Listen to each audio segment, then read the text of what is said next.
प्रस्तुत करते हैं SA म्यूजिक।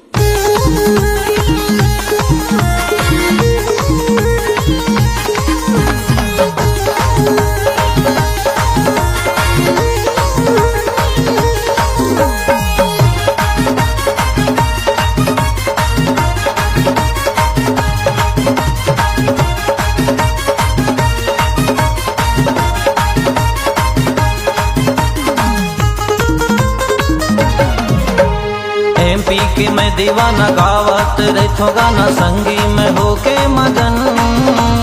नाम हवे लक्ष्मीदास कहथे मैं आरु बाबू संगी ये मोला सब मन। MP के मैं दीवाना गावत रहथो गाना संगी में होके मगन। नाम हवे लक्ष्मीदास कहथे मैं आरु बाबू संगी ये मोला सब मन। आना नाच ले नगरिया रे पप्पू डीजे मामोर संग। आना नाच ले जहुरिया रे पप्पू डीजे मामोर संग। MP के मैं दीवाना गावत रहथो गाना संगी में होके मगन। नाम हवे लक्ष्मीदास कहथे मैं आरु बाबू संगी ये मोला सब मन। MP के मैं दीवाना गावत रहथो गाना संगी में होके मगन। नाम हवे लक्ष्मीदास कहथे मैं आरु बाबू संगी ये मोला सब मन। आना नाच ले नगरिया रे पप्पू डीजे मामोर संग। आना नाच ले नगरिया रे पप्पू डीजे मामोर संग।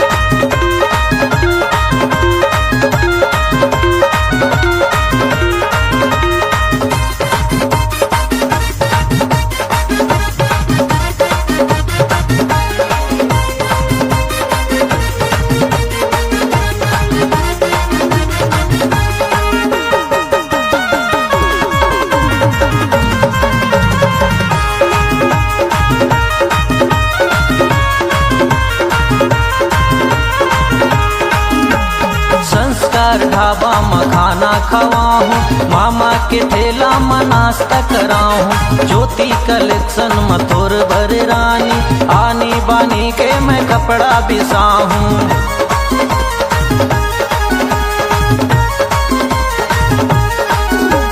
संस्कार ढाबा में खाना खवाऊं, मामा के ठेला में नाश्ता कराऊं। ज्योति कलेक्शन में तोर भर रानी, आनी बानी के मैं कपड़ा बिसाऊं। चल तोला घुमाऊं मैं गोरी वो हमाम के तूफान माँ। आना नाच ले नगरिया रे पप्पू डीजे मामोर संग।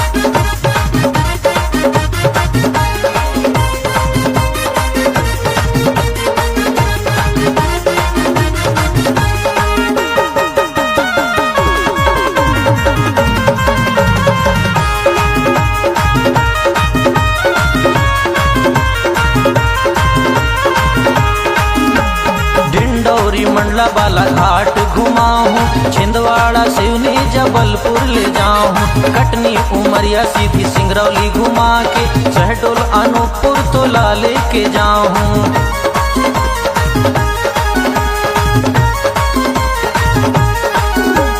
डिंडौरी मंडला बाला घाट घुमाऊं, छिंदवाड़ा सिवनी जबलपुर ले जाऊं। कटनी उमरिया सीधी सिंगरौली घुमा के, शहडोल अनूपपुर तोला लेके जाऊं। तोला गाना गवाहूं मैं गोरिया रे SA म्यूजिक दुल्ही बांध माँ। तोला गाना गवाहूं मैं गोरिया रे SA म्यूजिक दुल्ही बांध माँ।